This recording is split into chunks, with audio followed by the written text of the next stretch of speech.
Hello everyone, welcome to Saroj Mishra's YouTube channel में। YouTube channel पर आप सभी का बहुत बहुत स्वागत है।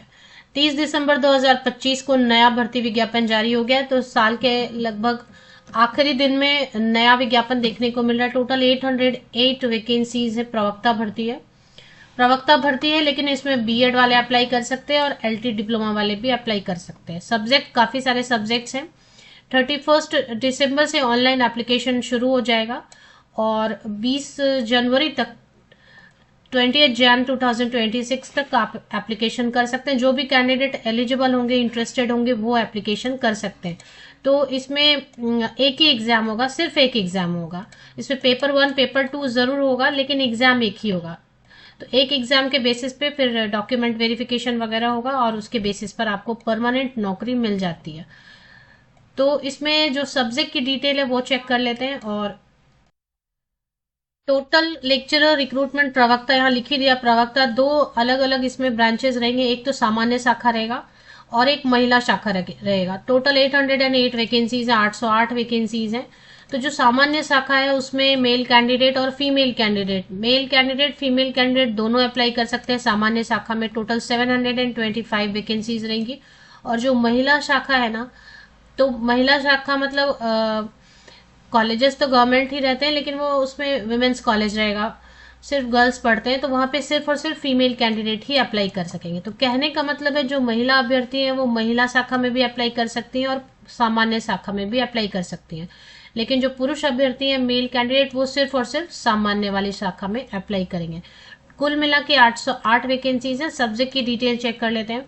अप्लाई करने का कंडीशन क्या क्या रखा हुआ है वो चेक कर लेंगे। जो एलिजिबल होंगे वो अप्लाई कर सकते हैं 31 दिसंबर से।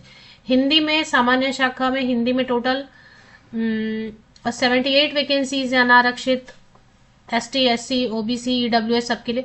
हिंदी में 78 वैकेंसीज है। इंग्लिश में 54, संस्कृत में 62, फिजिक्स में 73, केमिस्ट्री में 51, मैथमेटिक्स में 43, जीव विज्ञान बायोलॉजी में 67, नागरिक शास्त्र पॉलिटिकल साइंस को अगर बोल रहे हैं तो 111, 111 वैकेंसीज हैं। इकोनॉमिक्स में 72, हिस्ट्री में 42, ज्योग्राफी में 53, सोशल साइंस समाज शास्त्र को क्या बोलेंगे 13 वैकेंसीज है। आर्ट में 2, कॉमर्स में 2 एंड कृषि शास्त्र में 2 वैकेंसीज। टोटल 725 वैकेंसीज सामान्य शाखा में।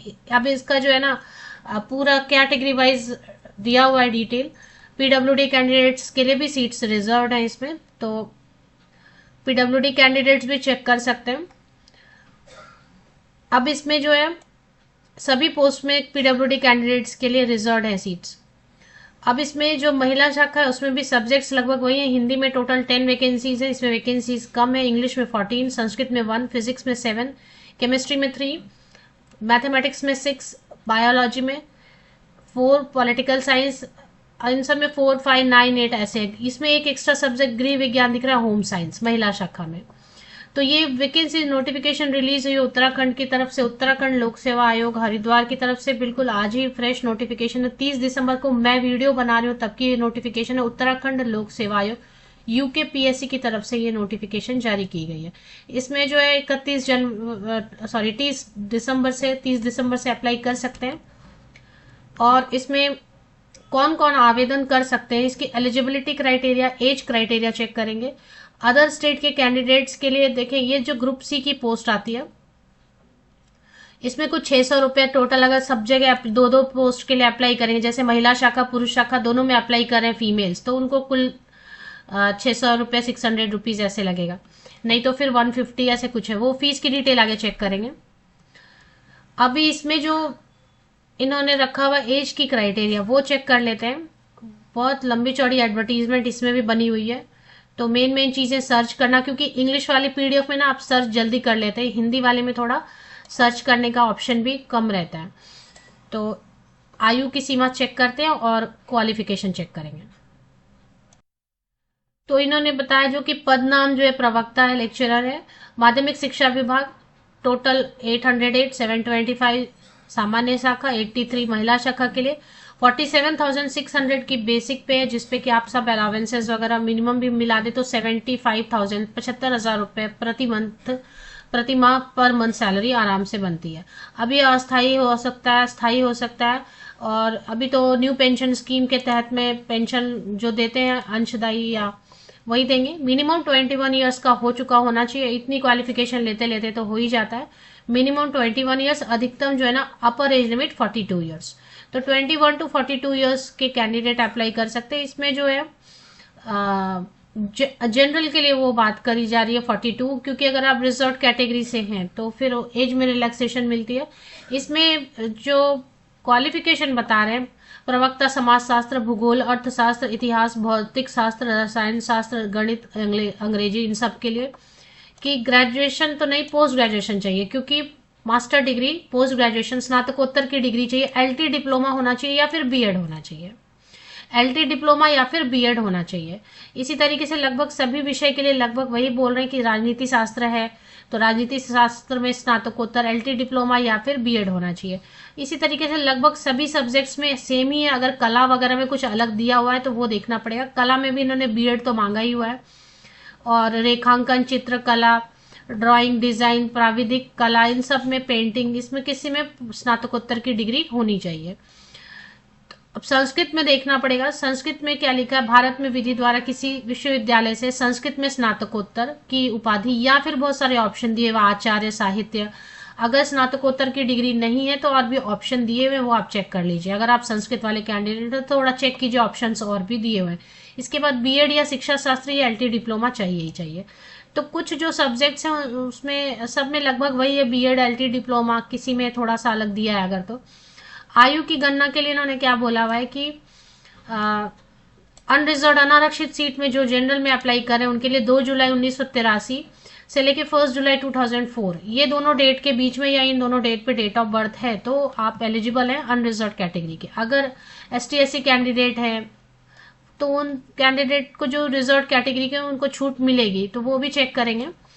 और इसके अलावा पहले ये देख लेते हैं कि और कुछ चीज अगर लिखी हुई है तो। और इन्होंने लिखा हुआ है कि देखिए यहाँ पे .5 में लिखा हुआ है इन्होंने पेज नंबर 14 पे कि जो बाहरी राज्य के कैंडिडेट है वो अप्लाई तभी कर पाएंगे जब आपने अपनी हाई स्कूल और इंटरमीडिएट, मतलब 10th और 12th में आप जो भी आप जूनियर कॉलेज, इंटर, जो भी जिस भी नाम से आपने पास किया होगा, जूनियर कॉलेज बोलो, इंटर बोलो, जो भी बोलो, हायर सेकेंडरी बोलो, सीनियर सेकेंडरी बोलो, जिस भी नाम से आपने पास किया होगा, तो 10th और 12th आपका की शिक्षा उत्तराखंड राज्य में स्थित किसी मान्यता प्राप्त संस्थान से उत्तीर्ण की हो। तो ये ग्रुप सी जो उत्तराखंड से वैकेंसीज आती है ना, समूह ग की वैकेंसी या ग्रुप सी की वैकेंसी, उसमें ये कंडीशन रहता ही है कि उत्तराखंड से ही आपका 10th और 12th होना चाहिए, तभी आप अप्लाई कर सकते हैं। फिर ऐसे राज्य का कंडीशन नहीं है, बाहरी राज्य के भी मान लेते हैं आप यूपी के, लेकिन आपकी पढ़ाई हो गई है उत्तराखंड में ही 10th और 12th, तो आप अप्लाई कर सकते हैं। तो ये सब चीजें हैं कि ये कंडीशन इन्होंने दे दिया, जिसकी वजह से अदर स्टेट के कैंडिडेट अलाउड नहीं रहेंगे। अलाउड मतलब अलाउड तो है, परंतु आपकी पढ़ाई, लेकिन आपकी पढ़ाई कहाँ से है। राज्य के स्थायी निवासी जो आजीविका या अध्ययन हेतु उत्तराखंड के बाहर निवासरत है, मान लेते हैं आप उत्तराखंड के डोमिसाइल हैं लेकिन आप बाहर काम करें, तो उनके पति पत्नी जैसी भी स्थिति हो, पुत्र पुत्री भी समूह ग के सीधी भर्ती के पदों पर आवेदन हेतु पात्र होंगे। तो अब जैसे कुछ कैंडिडेट ऐसे होते हैं जो यहीं के डोमिसाइल यहीं का है उत्तराखंड का, बट बाहर पढ़ाई करने के लिए या जॉब करने के लिए बाहर चले गए हैं, तो अगर ऐसा केस है तो वो भी अप्लाई कर सकते हैं।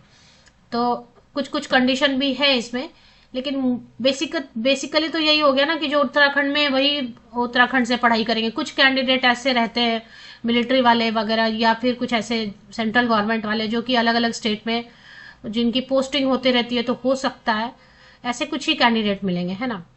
तो मोस्टली यही रहेगा कि बाहर के राज्य के कैंडिडेट अप्लाई नहीं कर पाएंगे इस कंडीशन की वजह से। 10वीं और 12वीं उत्तराखंड से ही हुआ होना चाहिए, या अगर बाहर है किसी वजह से तो यहाँ के डोमिसाइल होना चाहिए, ऐसा। अब इसमें एग्जाम का सिलेबस जो है ना इन्होंने दे दिया अच्छे से। फीस की डिटेल इन्होंने दी हुई है कुछ 166 अनारक्षित के लिए, और ऐसे कुछ कुछ दिया हुआ है इन्होंने 166। दिव्यांगजन है तो 16 रुपीज। अब एक से ज्यादा फॉर्म भरेंगे तो ऑब्वियसली ज्यादा फीस लगेगी, ऐसा है। तो यूकेपीएससी की ऑफिशियल वेबसाइट पे चलते हैं। सिलेबस दिया हुआ इन्होंने। सिलेबस जो है ना, क्योंकि पेपर 1 और पेपर 2 रहेगा, नेगेटिव मार्किंग रहेगी, 1/4 नेगेटिव मार्किंग रहेगी। सिर्फ सब्जेक्ट का पूछने वाले हैं और कुछ भी नहीं पूछेंगे। ये देखें 150 मार्क्स का पेपर रहेगा, 150 क्वेश्चंस रहेंगे, 3 घंटे 3 आवर्स का टाइम मिलेगा पेपर 1, और पेपर 2 में भी वही है 150 क्वेश्चन 150 मार्क्स 3 आवर्स, और आपका अपना सब्जेक्ट पूछा जाएगा। नेगेटिव मार्किंग के लिए इन्होंने रखा है 1/4 जो है ना टोटल, क्योंकि हर क्वेश्चन को 1 मार्क है तो 1/4 मार्क्स कट होगा। हर क्वेश्चन ईच क्वेश्चन 1 मार्क। अगर आप आंसर नहीं करते हैं तो आपको 0 मार्क मिलेंगे, और अगर आप गलत आंसर कर देते हैं तो 1/4 कट जाएगा। 1/4 कटने का मतलब होता है कि 4 रॉन्ग आंसर हो गए आपके लगा, तो आपको 1 मार्क माइनस हो जाएगा। तो ये एक है। अब इसमें जो है नेगेटिव मार्किंग 1/4 लिख दिया इन्होंने। अब इन्होंने ऑब्जेक्टिव टाइप क्वेश्चंस रहेंगे, मतलब सब्जेक्ट वाइज जो भी रहेगा ऑब्जेक्टिव रहेगा, वस्तुनिष्ठ प्रश्न ही रहेगा। और इसमें पेपर 1 पेपर 2 सबका देखें यहाँ पे। जैसे मैं एक एग्जांपल देते, एग्रीकल्चर मान लेते, तो पेपर 1 का इन्होंने सिलेबस दे दिया है, पेपर 1 में इतना पढ़ना है आपको, आपको अपना ही सब्जेक्ट पढ़ना है।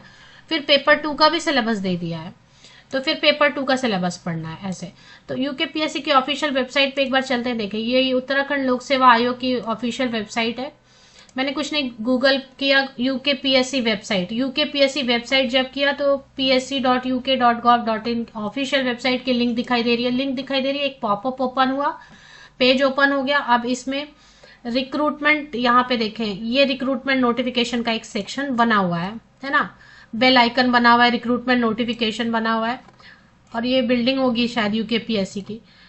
तो इस पे एक बार मैंने क्लिक कर दिया यूकेपीएससी रिक्रूटमेंट। अब इसमें सबसे अपर टॉप में जो अपर सीरियल नंबर पे है, अपर मोस्ट सीरियल नंबर 1 पे फिलहाल जब मैं वीडियो बना रही हूँ, तो ये शॉर्ट नोटिफिकेशन है, ये डिटेल्ड एडवर्टीजमेंट है, और ये सिलेबस दिया हुआ है।